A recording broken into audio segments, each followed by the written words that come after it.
While it's getting loaded, I'm going to go to this thing and we'll be back.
All right.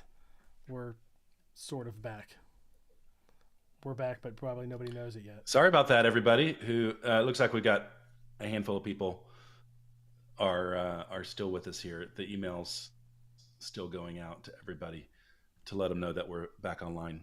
The old Little technical interwebs. difficulties. We actually planned for this last night. Nick and I came up with a couple contingency plans if weather, internet, whatever, and I didn't sleep much last night because I was afraid of what I might have to do. And it looks like Looks like we had to we're do it. we're getting there. Well, Yeah. and it'll probably take a few minutes for people to join back in, and yeah. So we can just talk here a little bit, and then of course we can jump right back in, and as people join, they'll see it, and of course it'll also be available for replay. So we'll make it work. Yeah, Gotta that love when sounds the good. This email technology. is Gotta slowly love when the going out technology too. fails you. All right, why don't you all keep talking, and I'm And going we're to back. just make Okay, people sure are I'll make sure we're up and running. okay. So, Lauren, we're gonna kind of jump back into a couple conversation pieces, but why don't you tell me just before we get back into this topic of humility and leadership and those things? Can you talk a little bit about like what are some of the ways that you're engaging with Children's Ministry Circle or Kidman? Is Kidman Circle? What are some of the ways that you're engaging with leaders right now through your podcast, through Instagram, through coaching, things like that? Tell us a little bit more about the ways that you're connecting with leaders. Yeah, great question. So, kind of the primary way that we engage with leaders is through our seasonal cohorts. So, we lead a fall, spring, and summer cohort for leaders to connect with one another. We follow kind of a curriculum that's written out that kind of gives people the basics of kids ministry, but also allows them to go deeper into conversation on what's happening in their ministry context, getting some advice, some feedback, learning lots of new things. And so that kind of happens within the cohort model. And so that's the biggest way that we connect with leaders. We do host a Q&A on our Instagram on Wednesdays. So if people have questions there, I'll ask questions or I will answer the questions over on social media. through the podcast, we interact a little bit just by getting some feedback and keeping the conversation going. So those are like some big ways. I do offer one-on-one coaching for individual ministry leaders or kids ministry staffs that are a part of a church. So those are all the handful of ways. I'm super pumped to be at CPC this upcoming January. So it'll be fun to be there. That's great. That's great. I love the content. You bring a different variety and different ways that you connect with people through social media and such. But tell me, it looks like we've got the crowds are starting to come back in again. So thanks everybody for your patience as we get back online. Can you maybe going back to what we were talking about before we were interrupted? If you have a young leader, if you're speaking to a young youth pastor, a young kids director who's stepping into a ministry world, what are maybe some takeaways that they should embrace of leading out in humility, of leading out in a way that is remarkable, that's impactful, but it positions them in a place where they can actually truly serve? What are maybe some ideas and some thoughts that you'd give somebody who's young, new, growing in this area, where they're definitely going to be serving volunteers that are much older than they are or more experienced than they are? Yeah, those are great questions. I think many of us would agree that your first step has to be to listen more than you talk. And I know for ministry leaders that can be really hard because you want to jump into a role and you want to cast a vision and you want to kind of guide people into this new season of ministry. But especially if you're new, and especially if you haven't been a part of the church prior to joining staff, your first job should be to listen and to learn the culture, learn what's been happening, figure out what the Sunday morning program has looked like in the past or how it's changed over the years. And so listening is a big piece of walking in that confidence, but also walking in humility. And so that would be kind of step number one, of just take people to coffee, start building those relationships, ask some really key questions about what are you loving in our ministry? What maybe are things that you're seeing that need change? What are some of your greatest stories from serving in kids? And just start collecting some data.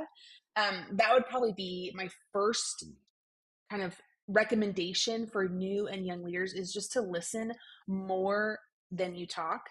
The second piece kind of goes along with the listening side, but also it's kind of gathering some key voices. Maybe your elder board, or maybe whoever is kind of over you, that you can really lean on to say, hey, I heard this story. Can you either verify that, or maybe there's more to the story? Or maybe one of the best things I did was I would meet with people, and then I would go back to my boss, who I was really lucky to have a really incredible boss in my first job in ministry. And so I would go back to him, and he was able to give me some more context on, okay, this is this family, this is what they've walked through, this is what they're experiencing, this is kind of a little bit of their family history and their role that they've played in our church. And so that was really helpful to kind of be able to hear some backstory to some people. And so the listening and the learning, and then just the kind of communicating with your core leaders.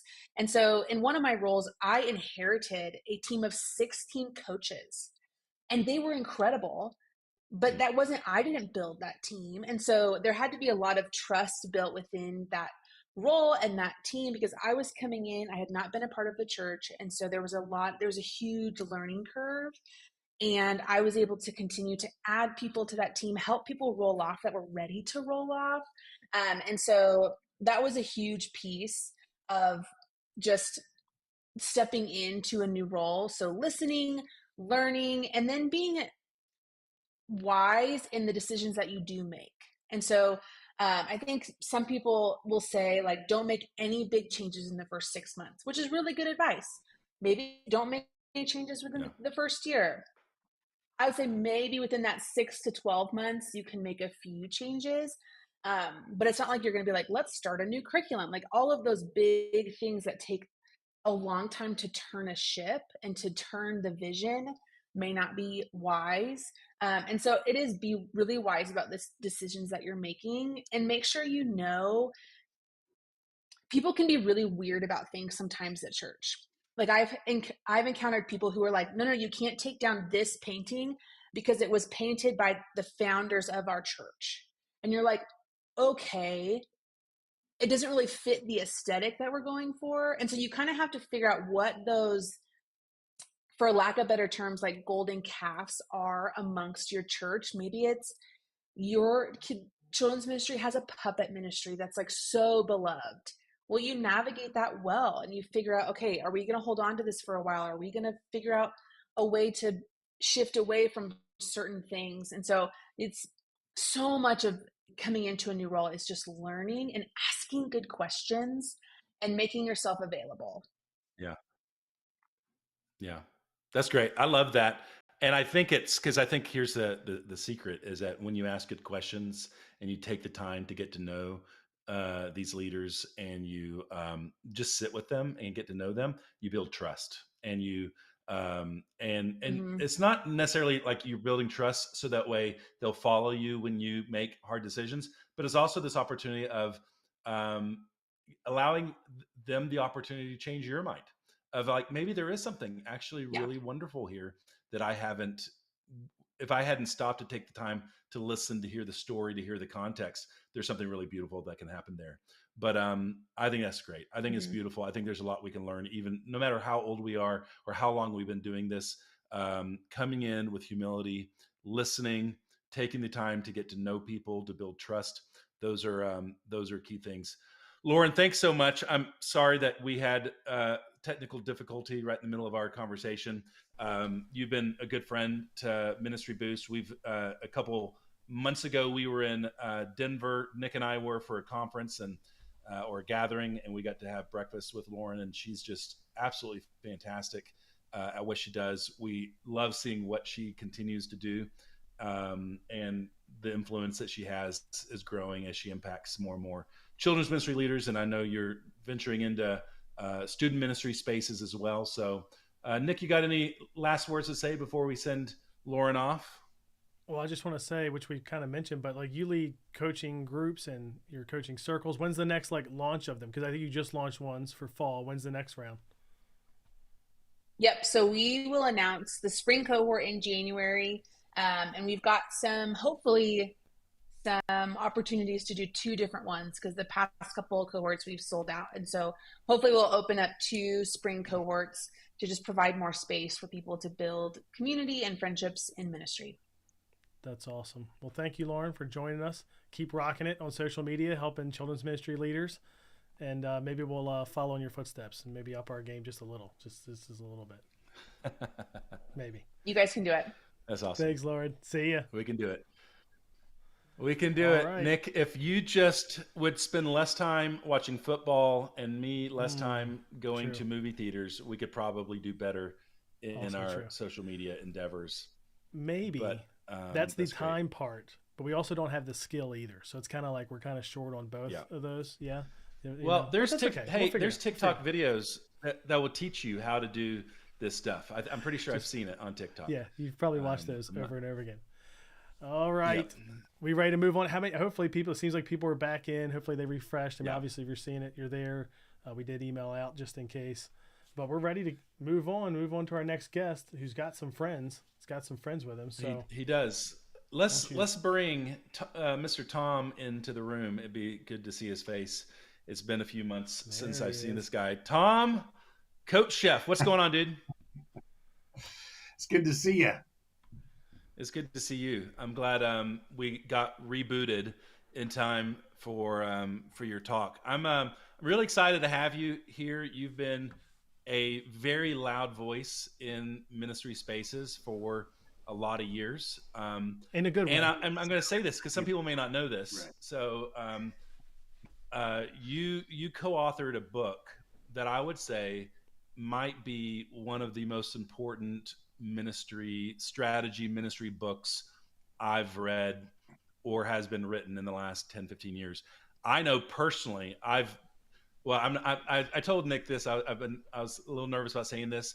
I'm actually, I don't have any tattoos, but if I ever got a tattoo, I think I might tattoo Lead Small somewhere on my body. I don't know. It's this book has been super transformative. Nobody asked where. Leading. Nobody asked No, where. no. We might have No. served middle schoolers, but we don't have to think like middle schoolers. No. But you co-authored the book Lead Small, and I know hundreds of thousands of books have been sold, and it's been transformative for ministries from high school all the way down to early childhood of how to really effectively empower volunteers to purposefully lead. And that's a big impact that you've had, I know, on me and the ministries that I've led, and literally hundreds of thousands of others as well. So we're super excited about having you with us. You're going to actually talk about something we're really excited about. I would say in the 20 something years I've done ministry, the idea of leading coaches and raising up coaches was the latter half of my ministry season. And I wish I had known it in the first half. So I love that you're going to actually spend some time teaching us how we can, you are Coach Chef. You're going to teach us how to build coaches and lead coaches. But Tom, really great having you here today. Well, it's good to see both of you. And Kevin, I haven't seen him in a while, so it was cool jumping on and watching this stuff. And, my favorite thing people say about Lead Small is I read it and there's really nothing really big in there. That's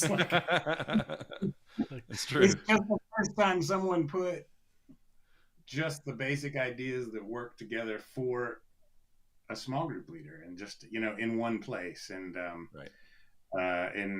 it's been fun to watch that thing go and talk to people about it. And I've used it in my ministries, and I have a neighbor who uses it at his work, and gotten to go to Korea and South Africa and talk about it. So super fun, big blessing, but not real smart. So I'm excited to be here though to talk about this because I think it's really important. And like you, Kenny, it took me years to figure it out. In fact, I failed 3 times trying to launch coaches. Happy to share those scars with you today, so you don't have to have them. But I'd love to start in a place of let's go theology, let's go pastor on you. Let's go.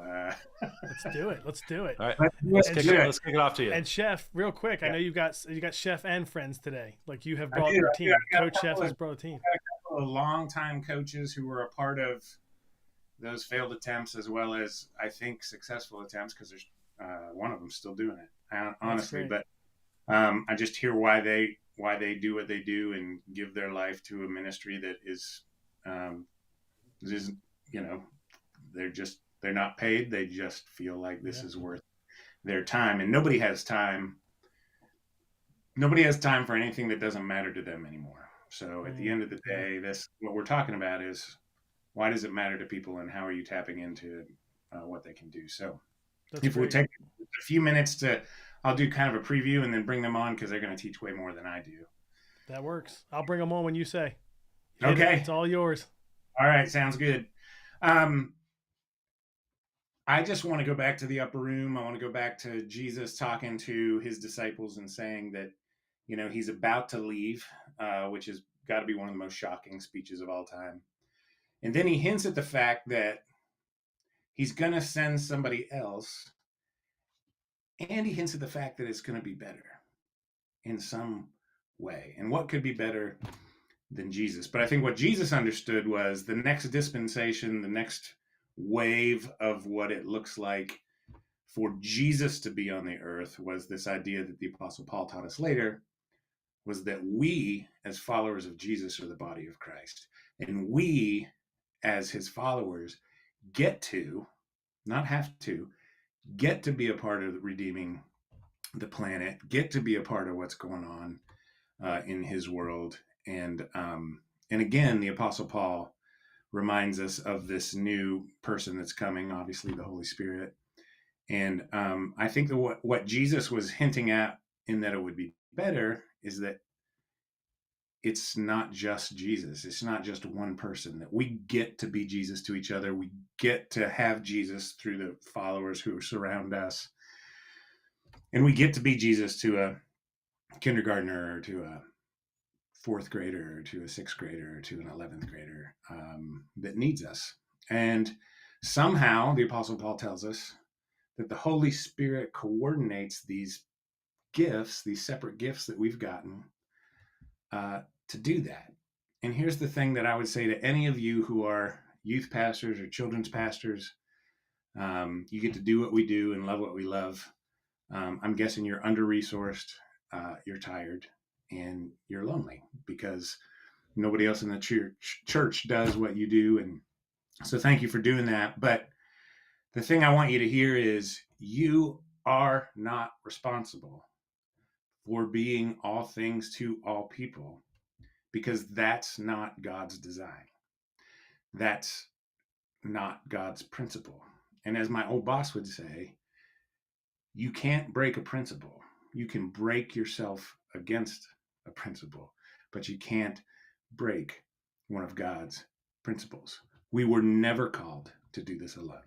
And so I don't care what size church you are. I don't care if you grew up in a church or you're leading a church that was as big as the one I grew up on, which literally came up in 2 trucks and we bolted it together on some cinder blocks. Or you're in a church like I got to lead later on in life where, there's thousands of people coming in every morning. Where you are is where you're called to be. And where you are is as important as where anybody else is. And you were not called to do this alone. You have a relational capacity, you have a management capacity, and you have a pastoral capacity. You can only be so much to everybody. Ministry is a burnout career. If you don't care for yourself, if you don't lean into others, I can tell you how it ends. Just like any college football coach, I can tell you how that ends too. Because eventually you lose too many games and you're out the door. So that being said, that's my pastoral moment. I think as we move into this, I got to lead a big church, but I grew up in a small church. Here's what I'd say before we even start. This is not a big church issue. Every children's pastor, every youth pastor needs at least 2 coaches, a male and a female, who will pastor and lead the other volunteers in the ministry. You cannot be all things to all people, and your pastoral capacity is, if you're good at it, 10 to 15 people. If you're like me, it's probably more like 5 or 6. I'm not good at it. I'm good at other things.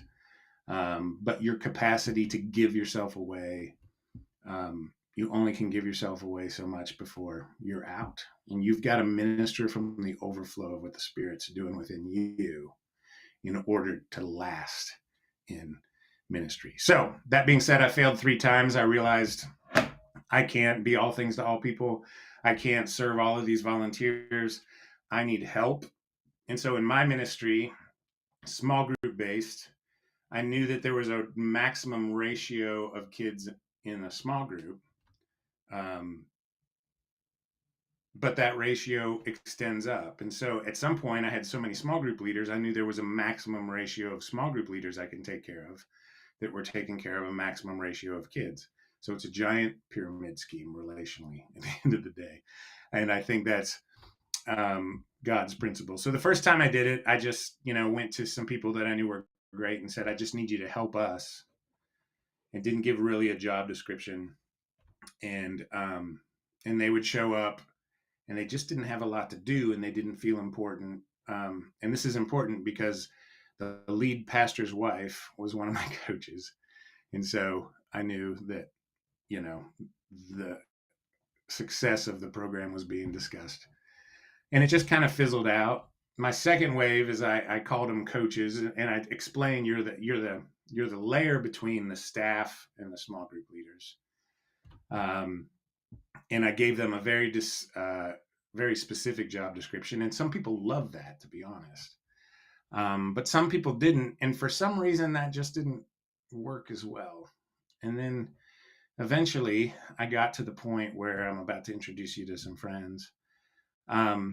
Instead of just asking them for help, and instead of just giving them a job description, I gave this next group a list of people that I wanted them to pastor and love and help them do a better job at being a small group leader.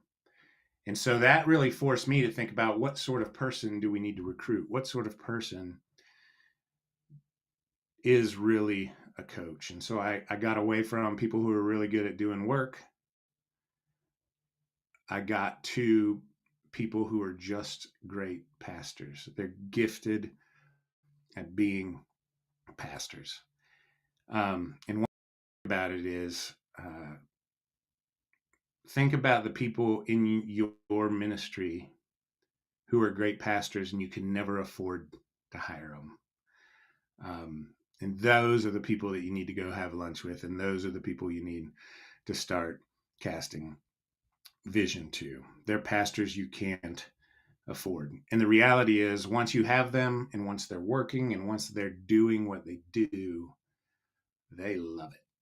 And you can't ask them to do too much as long as it's important. And you won't believe what God will do in your ministry if you will create an environment where you trust the Spirit to coordinate the gifts of different people and work through your ministry. And it's an amazing thing. So, that being said, what I'd love to do, because I think they can do it better than me, is bring on a couple of coaches who've been doing this for a really long time. Oh, look at that. There they are. Scott Dubois is here. Scott is currently between jobs. He is one of my besties, but I think an important part of that is I asked him to be a coach before that happened. It's actually through this ministry that we've become close. We meet every Monday night, and but he is just a great pastor. He came from he recently came from Apple. He's a C-suite level leader, but has the heart of a pastor.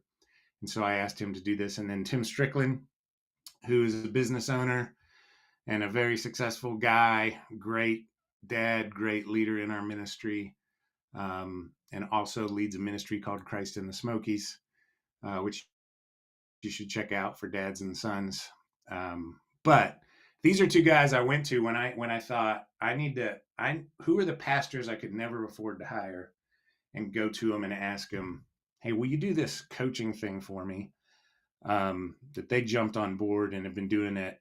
I think Scott's moved on to leading men's groups exclusively, but Tim's still involved, still doing it. He outlasted me. So with that being said, Scott, why don't you start? Just why did you do it? What appealed?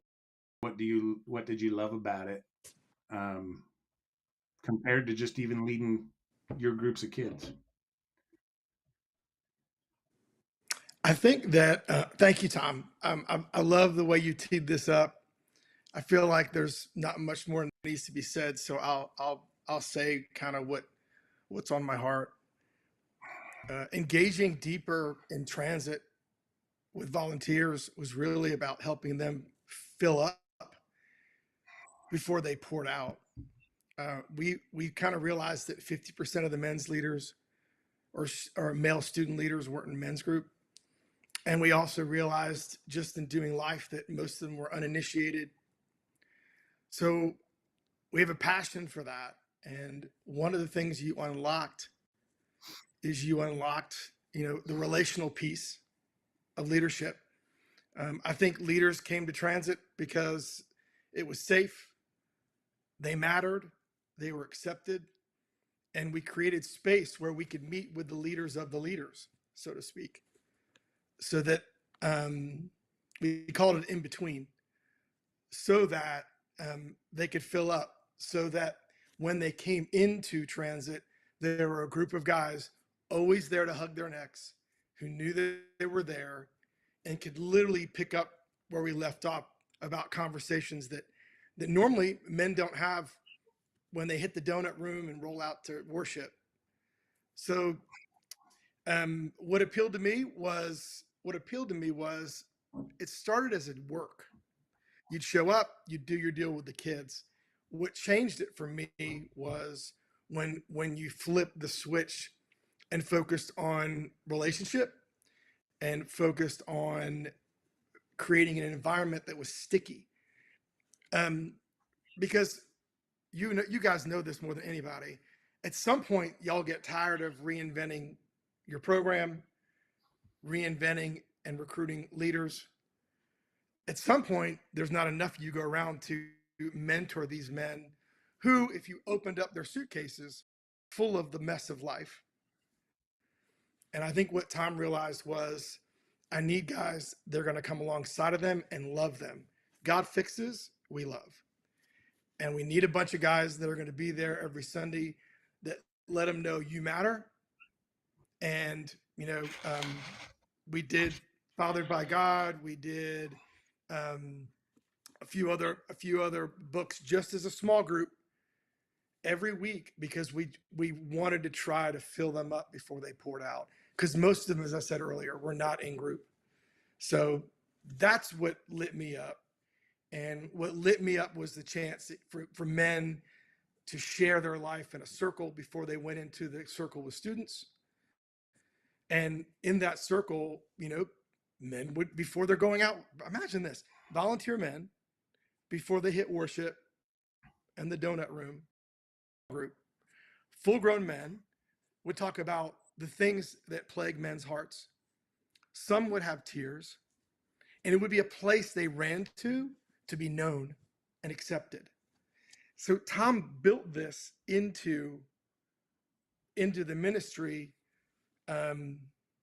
which I think created a culture, which I know Strickland is very close to and still continues to shepherd. So with that, I'll pause. Yeah, I think, well, I mean, everybody who's listening can hear the passion. And obviously, this guy's a pastor. And what lights his heart up is that circle of guys and challenging people and going after their hearts. I just want to be clear, when that happened, I wasn't in the room. I wasn't overseeing. I didn't provide Scott a script. He was going after guys' hearts. So Tim, you're listening to this. I know and again, this isn't just about men. These are two guys that this is men and women. We had women's coaches as well. And again, I think every one of you needs two coaches, a man and a woman at least. And then think about how many people you can pastor to. And if you have 5 men and 5 women that are small group leaders, that's great. 3 and 3, that's great. If you have 50, then you need 5 coaches, 5 women, 5 men, sort of an idea. Tim, what are your thoughts? Why did you do this? You're a busy man that didn't need extra to do.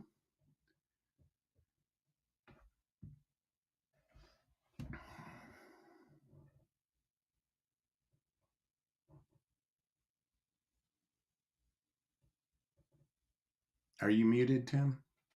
Or Muted. I think he's muted, guys. Tim, can you see there to unmute yourself? Probably at the bottom.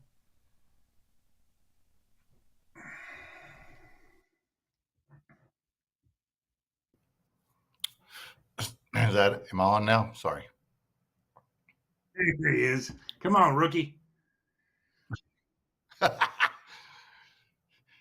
You guys have me on this technology stuff now. So I'm the old guy in the room.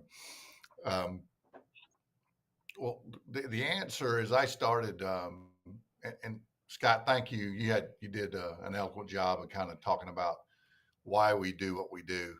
This will be I'm in my 6th tour duty, which is 3 years each tour. And originally I started because I wanted to improve the lives of students. Then the students actually improved my life. And then the environment improved my life and helped me in my transformation and sanctification process with Jesus.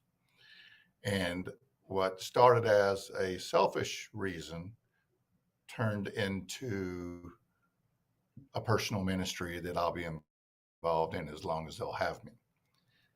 And that's a big deal. And we started learning too that the difference maker in the middle schoolers' life in their small group was the leader and the student leader that was also leading with them, which was a high schooler. And them being filled up, like Scott said, and able to, I would say, be available. Not the curriculum that's being taught, the worship environment does a great job of that, but the relationships that get hooked, and then reaching through those relationships with the student into the relationships with the families that are getting little Johnny and little Sally there, and engaging them. And we saw families change because the family dynamics were influenced, and moms and dads and sisters and other people. It just the ripple effect was tremendous because we were able to help coach those guys appropriately through and trying to get them up to speed. We wanted them to have an A-level experience, and that's what we were trying to coach them to, so that we didn't make the mistakes they didn't make the mistakes that we might have made early on. And, that's how ministry works. Chef talked about first couple times it didn't work right with coaches. Well, what I would tell you why I was attracted to it was, he says, hey, I need somebody on my team that I can trust, that will run with the ball, and that will be the light of Jesus to these guys. And so that's when I got excited about not leading middle schoolers, but leading the leaders of middle schoolers.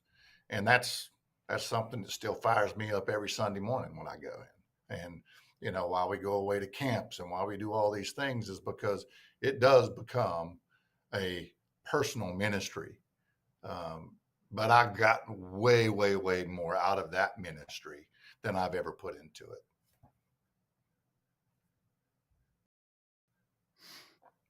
I think that's amazing. And I don't know if it's true.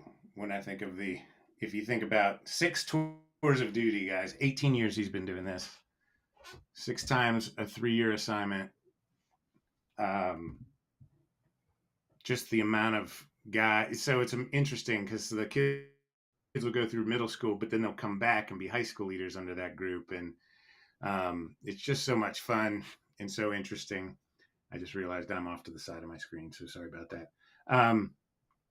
But what you've done is absolutely amazing. I hear from ministry leaders all the time, my people will never do that, because our minimum requirement in our ministry was 3 years, every Sunday, 2 weekend camps a year. I need you to sign up for that or you can't be a part of it. And I can't. 75% of people go, our people will never do that. That is not true. When you give them something important to do, when you cut them loose, when you allow them to use their gifts, when they feel the weight of what God is doing through them, people will do incredible things. And Tim's 18 years. I mean, that is unbelievable. And heaven's going to be fun when we get to all hang out and see all these kids and dads and these. I mean, I've had so many wives call me and thank me for you guys because of what you've done for them as men and husbands and everything else. And it's true whether it's men, it's women, it's true whether it's student volunteers or children's volunteers. But you cannot be all things to all people. At the end of the day, it's a disaster. At the end of the day, it's a lack of faith in God's principles and God's plan on what he wants in this time, when he wants believers to band together, connected by the Holy Spirit, using their individual gifts to reach the next generation, to reach who needs it. So with that, I know I'm probably way over my time, Nick and Kenny. It's all good. It's all good. We also had our little tech delay. So some of that was our fault, like a little bit of a 5-minute intermission there. But man, that was great. So I can't believe that 6 tours, 6 times of 3-year cycles. That's amazing. That's amazing.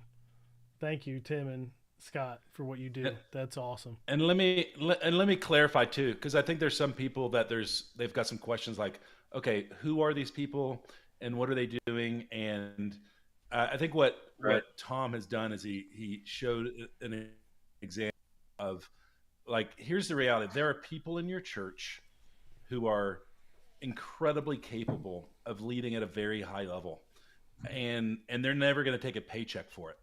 And so a coach, what a coach looks like is typically is a volunteer leader who leads your volunteers.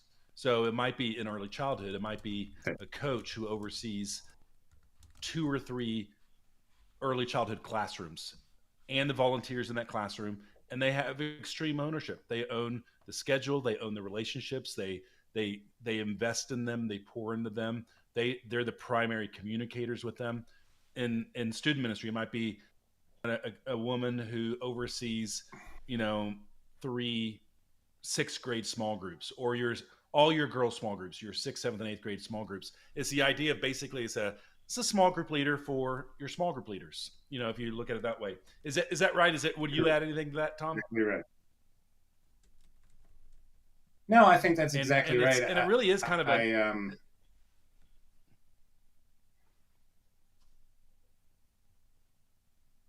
Go ahead. Sorry, go ahead. Somebody's got to talk. It's going to be me. If it's not either of you, it's going to be me. No, you were about to answer Kenny, but then he kept talking. What were you going to say? Oh, I mean, I think I would just go back to what Kenny said. There are people in your church who are tremendous leaders who you could never hire, who will give their life to your ministry if you trust them with something that's important. One great conversation I had with another Tim, when I asked him to do it, he goes, "What are you asking me to do? Are you asking me to bring covered dishes and set up chairs and tables? Because if that's what you're doing, I'm not interested." He goes, "If you're asking me to pastor men, to pastor these guys, then I'm in."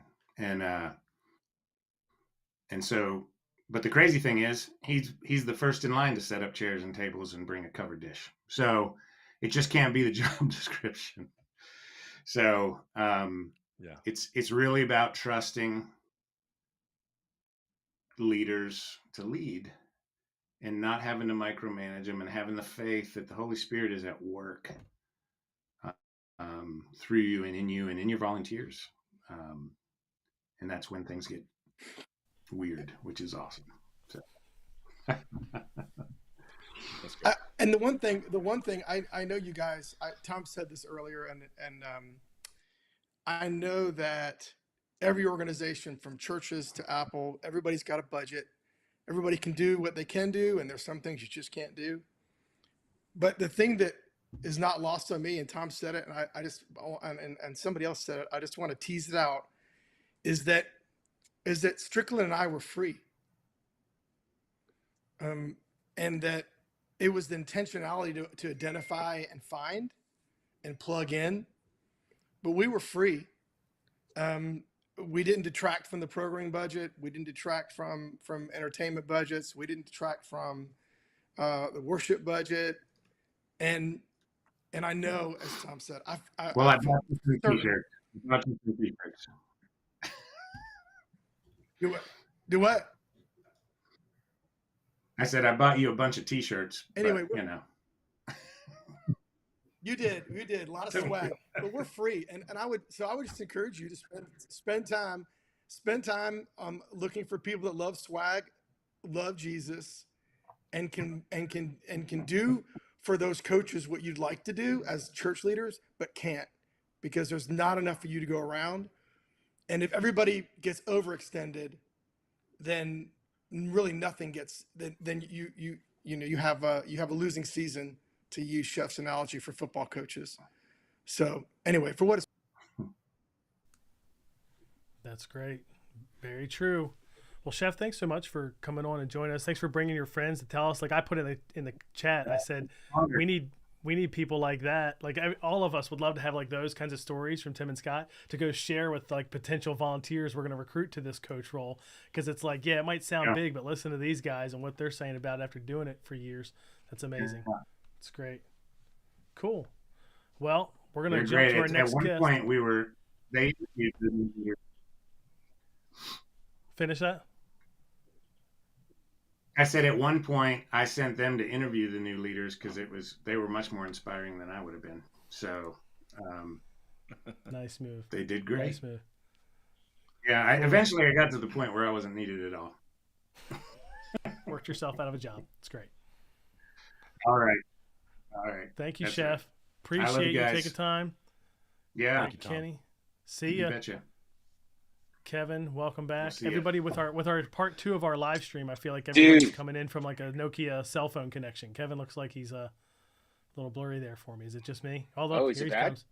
Here he comes. You're back in. Maybe it was because like you weren't on. Yeah. No, I'm fine, dude. It's so good to see Chef, man. Just I love his transparency of those guys, because I think when we're young in ministry, we're hesitant to share some of our faults and some of the things that we want. We don't have that suit of ministry armor out front and do all that stuff. And so it's really good to hear his transparency and his heart towards all that stuff. So I'm really and really thankful. And I think the overarching principle in all of this is that you shouldn't do it all yourself, and that there are people in your ministry, in your church, that want to do more than just set up chairs and set up tables, that they would love the opportunity to help you care for and pastor and lead your ministry. Yeah. And when you tap into those people, it works you out of a job to where you can do even greater things because you have people. And the beautiful thing that is too, is it helps you. Like if God forbid, God moves you to a new location, then that ministry is going to keep on going without you. Because you've done the hard work of empowering great leaders who don't leave. They're the ones who stay there. They live there. They're going to be there long after you're gone.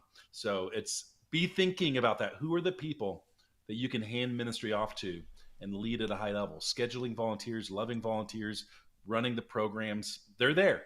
They're there in your ministry already. You just got to find them. Yep. True. And they may do it better than you. Sometimes they get people in there that end up doing it better than yourself, so it's good. Absolutely. Yeah, Lauren said earlier, did you catch that when she said she took a job where she inherited a bunch of coaches, like 14 coaches? And I was thinking somebody set you up well. Like that's the best way to start a ministry job. Yeah, I've never had that. Never had that. All right, we got to jump to our last speaker. We are going to go long, so if you're watching live, and you can stick around for an extra 15 minutes because we do not want to cut this speaker short, and plus some people can come back and watch the replay anyway. So with our technical difficulties and things, we're obviously a little bit behind, but let's go ahead and bring in Esther. We've been excited to have Esther on. Esther, you've been sitting there waiting a little long. Sorry about that. I have been enjoying myself, so I am totally fine. And even though we lost our connection, you found your way back. That's good. Yeah. That's good. Well, thanks for taking time to talk with us. She what? I'm super excited. Look at that. Yeah, she's great, man. I love watching your reels and the energy and the excitement you bring. I think it's really awesome. So thank you. I'm super excited to be with my Ministry Boost family today. All right, Esther, we're gonna give you the floor and let you run with it. All right, and you let us know when you're wrapped up, and we'll come back on here and wrap up this whole day one. Absolutely. Yeah, it'd be great. I'm sitting backstage, you guys, and I am just enjoying all of the wisdom and taking my own notes. I went and left and grabbed a pencil so I could take my own notes because I am learning so much. You guys, I am super excited to be here today. My name is Esther Moreno, and I am the founder of Child's Heart LLC, which is all about training, really in particular, kids ministry leaders on how to go forth and lead with a spirit of excellence. I'm super excited to be here. I want to talk to you about something super important about empowering volunteers, but I wanted to start off with a story, if I could, for just a second. I want to tell you a story about a volunteer. and and and this was a really awesome volunteer. There were so many amazing, wonderful things about this volunteer. This volunteer was reliable. How many of us just love our reliable volunteers? He was reliable, and he was a faithful volunteer. He was a good volunteer. Not only did he show up, when he did, he showed up and he showed out.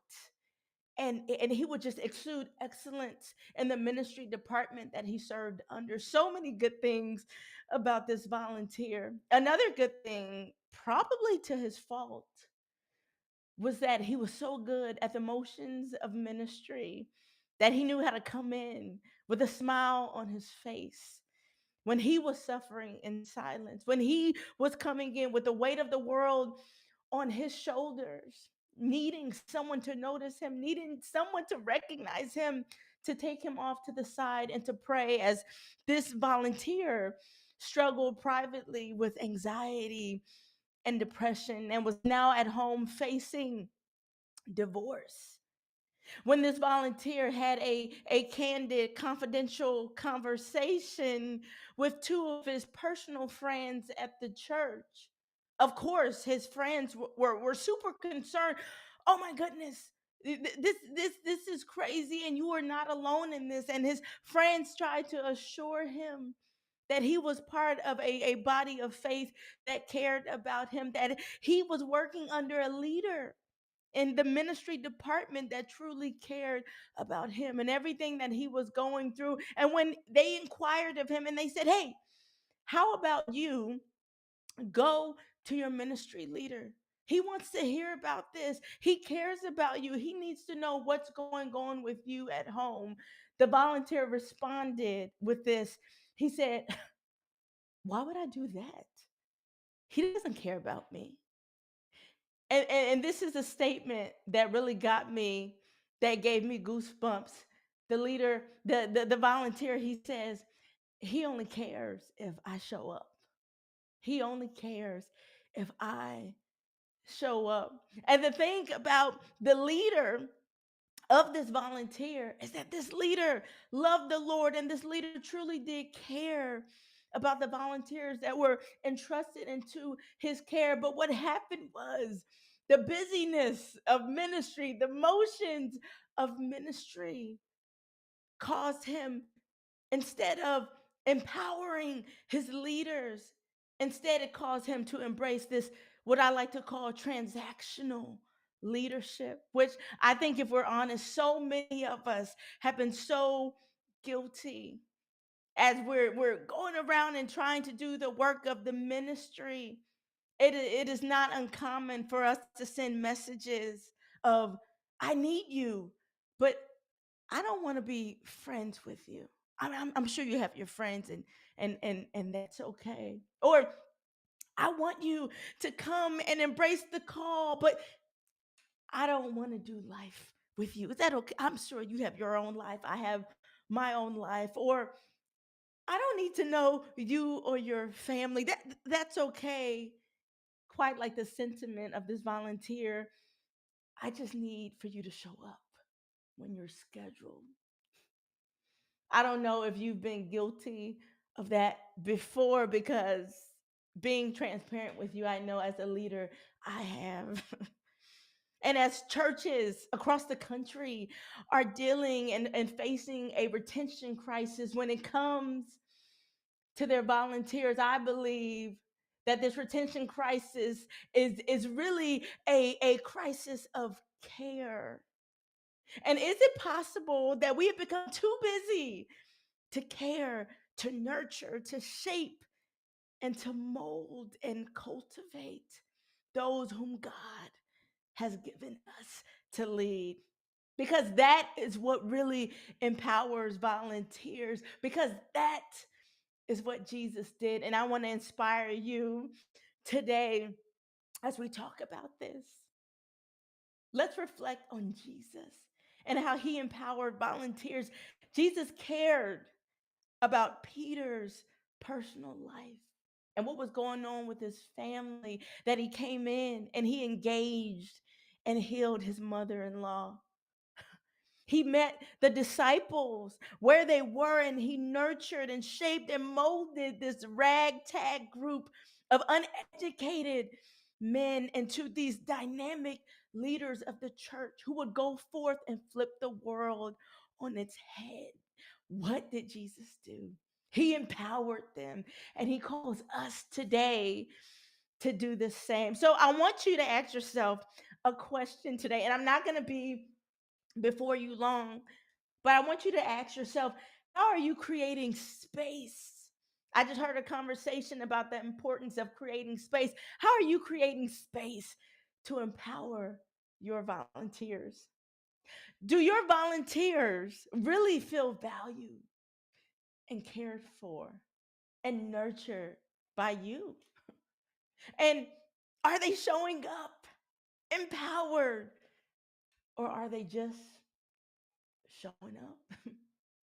There's a quote that I say quite often, and it's, if you're too busy to show up for your volunteers today, then they'll be too busy for you tomorrow. And if I can kind of flip that around a little bit, I would say, if you're too busy to love, to nurture, to cultivate, to shape, to mold, to train, to equip, to empower your volunteers today, then they won't be your volunteers tomorrow.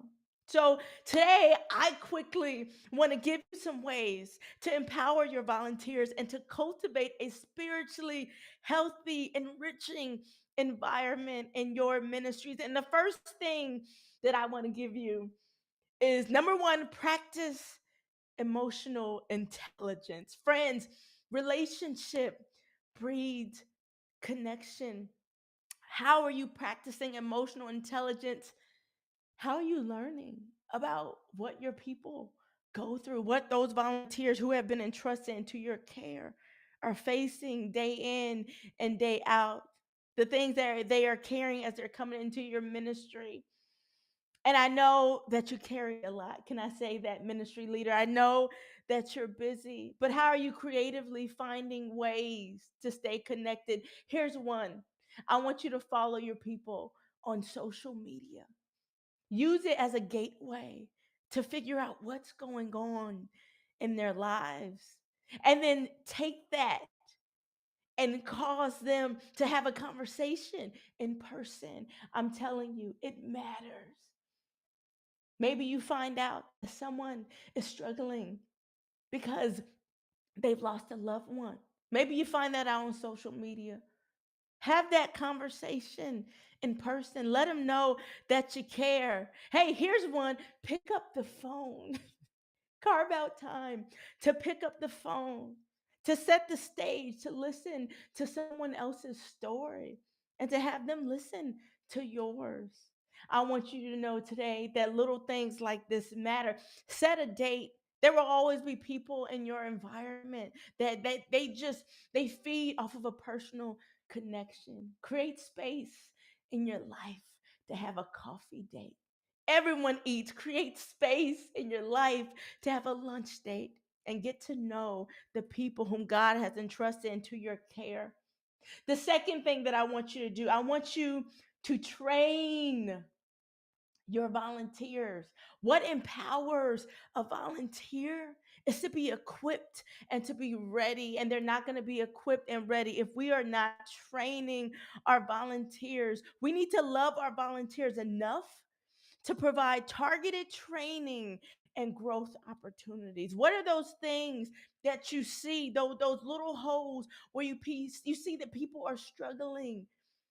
How can you provide a training? How can you slip this in here and there? And it doesn't have to be difficult. I think we make training so difficult sometimes. It could be as easy as creating a 2-minute video and sending it out to your people. But listen to this. Not only do I want you to train, I want you to care about their ministry aspirations. I want you to care that these people whom God has entrusted into your care, that God speaks to them too, that God is inspiring them too, that God is giving them vision too. Do you know what that vision is? Do you know what they feel called to be and to do? Respect the call on their lives and create space for them to grow. Maybe there's someone in your ministry who believes that they're supposed to speak and teach and preach one day. Are you providing opportunities in your ministry for them to do that in the season that they're serving under your care? I want you to know today that that matters. Jesus trained, he equipped, he empowered, and he commissioned. Training matters in ministry, and training will empower your people. Caring about what they care about, what they feel called to do, will empower your people. The third thing that I want you to do is delegate, right? That sounds so easy. Yeah, Esther, we know we're supposed to delegate, but I want you to delegate clearly and considerately. How does that empower your people? When you delegate clearly and considerately, you are setting them up to win. When your volunteers are able to win, that empowers them, that encourages them to go and to continue to be and do what God has called for them to do. So I want you to be clear on the nature of the task that you're delegating.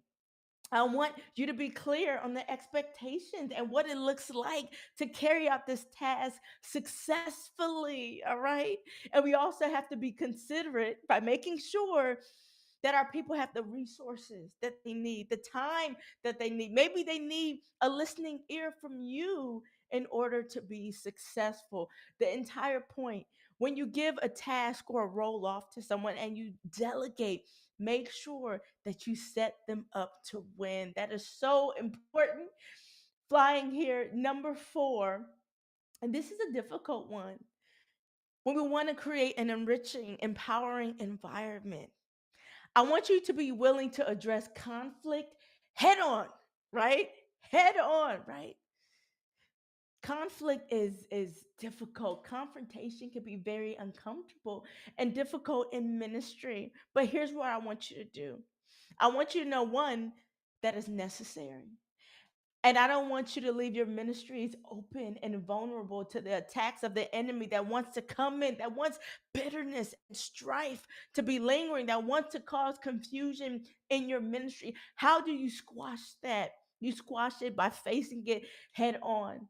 When we're dealing with conflict, we want to be prayerful. We want to ask God for wisdom, His humility and compassion to deal with the situation that is going on. We want to own up to our own actions. Maybe we've done something unknowingly to us that has caused an offense. We want to be sober minded and make sure that we're owning up to those actions. We want to be considerate of time because timing is everything when it comes to conflict in ministry. I want you to consider the time. I want you to consider the place, to make sure it's not a place that's filled with distractions where you're meeting and you're talking about what has occurred. Emotionally charged conversations can be hard. So we want to consider the temperament of those that we're dealing with, and maybe even our own temperament. Maybe our timing maybe we need to wait 48 hours. Maybe we need to wait just a little bit longer.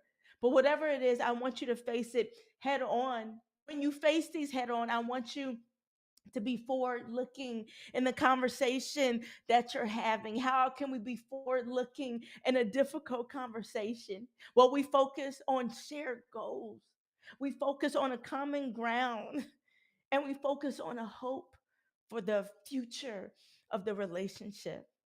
But most importantly, we want to be led by love. We want to exemplify Christ, who was able to overlook an offense so much so that he died for us all. And if he was able to do that, I'm pretty sure we can do and should do the same. Number 5, and I'm checking my time. I want you to care about the spiritual nourishment of your people. Do you care? Do you really care about the spiritual nourishment of the volunteers that have been entrusted into your care? Because can I tell you today, effective ministry is contingent upon us being connected to the vine. Effective ministry will always be based off of that. And effective ministry will always be contingent upon how closely your volunteers are connected to the vine. So I want you to really assess spiritually where your people are. Do the work to point them where they need to be. Maybe you notice that she needs a Bible study. So you point her to a Bible study. Maybe you notice that he really needs a group of men that are surrounding him and supporting him. So you point him to this men's group. Maybe you point this person to this group. Maybe you point someone to a prayer group. Whatever it is, make sure that you care about the nourishment of your people. How they're being nourished throughout the week is going to depend on how they show up on the weekends in your ministry. So I want you to know that matters. Number 6, I want you to celebrate the small wins of the people in your ministry like you are an annoying mother, okay? Like you come in and you are embarrassing your teenager. I want you to embarrass your volunteers. Every little win that you see. Maybe you see that volunteer who has come in and handled a sticky situation so flawlessly. Can you celebrate that win? Can you point that out? Maybe you celebrate that greeter, that high five, that little kid, and welcome that family that was new to the ministry. Can you celebrate that greeter? Maybe you celebrate that elderly person who is always so present and ready and willing to listen and pray and just encourages a younger generation of leader. The entire point is to appreciate, and celebrate those small wins. And lastly, number 7, I want you to care enough about your volunteers to pull back when they need a break. How do you empower your people? You don't overwork them. You set protocols in place so they can't get burnt out. Maybe the protocol is they can't serve over 2 times a month. Maybe they can't do a certain number of responsibilities in one season, whatever that is. Make sure you're doing the work to protect your people from burnout so that they stay empowered. I want you to consider that person who we all love, right? That person who's so reliable but struggles to say no. I want you to pay attention to them. Maybe you see that they're struggling. Be willing to pull back on that person. Be willing to give them a break. And when you give people a break, maybe you see someone is to a burnout position, don't ghost them. You stay connected to them. You continue to love on them. You continue to do everything that you can to let them know, even through this break time, that they are loved, that they are supported. And I am telling you that they will come back even more empowered when they are ready. So, in closing, friends, so what do we do with this retainment crisis or this crisis of care? I believe that there is an answer, and I believe that the answer is you. So, don't be afraid to love, to make time, to create space, and to empower others who will go forth and empower other leaders thereafter because it matters. Hey, I'm going to invite Nick and Kenny back up here. Hey, that was awesome. And there's so many people that are still here sticking around, even though we went late. And we know why, because it was you. And then you delivered. They're like, we're so glad we stuck around. That's awesome. That is great. Right. Thank you. Yeah, so I much. love what you said about some of these things. I had a really good friend of mine. He was like a mentor to me. and he just talked. I remember, and this sticks with me so much even today, that it's so easy in the world of ministry to do ministry from behind a computer. And Yeah. he just always challenged of like, get out from behind your computer and go to the restaurant, go to the house, go to the game. Like real ministry is spent not behind a computer, but Yep. face to face on the phone. And I think the reality is we'll never finish the to-do list. We'll never Yep. get it caught up. So let's go ahead and declare bankruptcy on the to-do list and just spend the time with the people. And it will never be mad that we did. We'll never feel like, well, that was a waste of Absolutely. time. And that's such a good reminder. Like again, I feel like there's some recurring themes that have been spoken about here today, that like our ministry really is to these men and women who are giving up so much to invest in the next generation. And Yeah. that's where we Yeah. need to spend our time. And that's how we need to invest in them. Absolutely. I love it. I love that story so much. Mm-hmm. I was literally thinking while you were talking, Esther, I was like, it must be amazing to volunteer for Esther. Like, you know what I mean? Like, and Or that's what, overwhelming. no, in a good way. In a good way. You bring the energy, the joy, the love, It's a the full things you talk package. about. Yeah, and then you talked about the practical parts. It's like that. Now I know you're like all of us, where like it's easier to say it than to do all of it, and you don't do all of that 100% of the time. But man, Yeah, even and just I doing, think, and I'll tell you this, you guys, because I mean, I think that we all struggle. You know, we all struggle to create space and time. I think our culture is like busier than we have like Mm-hmm. ever been. We're dealing with volunteers who are busier than they've ever been. And I think that that is a challenge for us to create space when you feel like you don't have space. But the Yeah, truth is, we create time for what matters to us. If we it's really true. look at the time, we create time for what matters to us. And God has called us to this sacred holy work. He has called us. He has entrusted. I would say he's entrusted these leaders to us, because I always have to remind myself of that. When I just come on, y'all, I have these lazy moments where I'm like, come on, Lord, I'm just gonna just can I just go and hide up under my desk and yep, just eat like my favorite ice cream sandwich and not talk to anybody? sounds like a But great I'm day. reminded of like this call, and I'll tell you, every time that I've gotten over myself to reach others, to have the coffee date that I didn't think mattered, to reach out to this person that I didn't think cared, to show appreciation to someone that I thought it would just go over their head and go in one ear and out the other.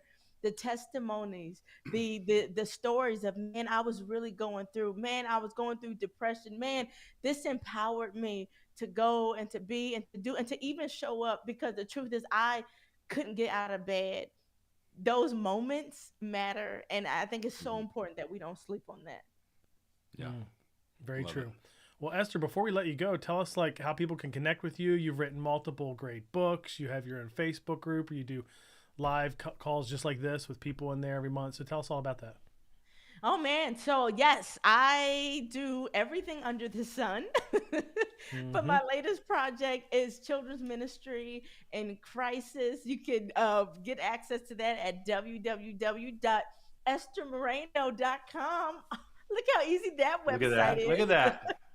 But Way to I go. just love the opportunity that God has given me to just train, equip, and to inspire leaders. I'm just this firm believer, Nick and Kenny, like God has put everything in us as Mm-hmm. leaders to reach and to just transform a generation for Christ. I don't care what's out there. I know we're all scared about the culture. Everything's happening, this going on. He already won. I'm like, nope, he already won. And he's put everything in us. And just I love reminding leaders of that and helping them to get to that place in their leadership where they walk in confidence.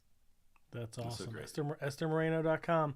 And join your Children's Ministry Moving Forward Facebook group if you're in children's ministry and you want to listen to leaders every month. Esther, thank you so much. We appreciate this. We loved having you on, and you just always bring so much joy and wisdom. Thank you. That's right. All right. Thank you so See you much. guys. All right. Bye-bye, Esther. Well, Kenny, we can't see you, but it's cool because I'm going to bring you in right here. Okay, so we good. can wrap it Well, up. Hey, before we let people go, can I show real quick the breakout thing? Like if you're, yes. some of you probably have already figured this out, but if you haven't figured this out yet, right here on the conference page that we're on at the top corner, here's a breakouts link. There's also one down below.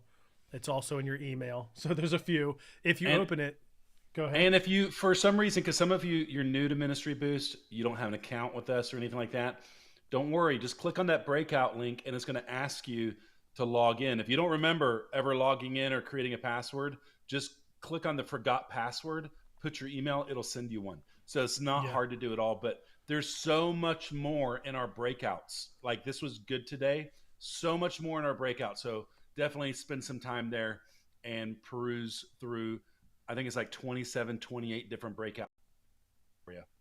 Yeah. I mean, here's Kim Botto's breakout. Some of them will have a download that you can get right there. Most of them is you're just watching the video right there. So check that out. Click that breakouts link. You might have to log in, reset the password if you don't have it. But awesome. Check that stuff out. And then in just a few minutes, we'll have the streams today on the conference page in Kajabi. Log in. You'll be able to access, rewatch anything that you want. And in the coming days, we'll have each session broken out in separate videos. So, hey, so great hanging out with you guys today. Hey, we get to do it again tomorrow. We got another 2.5 hours of amazing content. Maybe tomorrow we won't have an internet shutdown. Who knows? But you know what? It all worked. Thank you guys for persisting with us and finding the new link. And we'll see you again tomorrow. Okay. See you, everybody.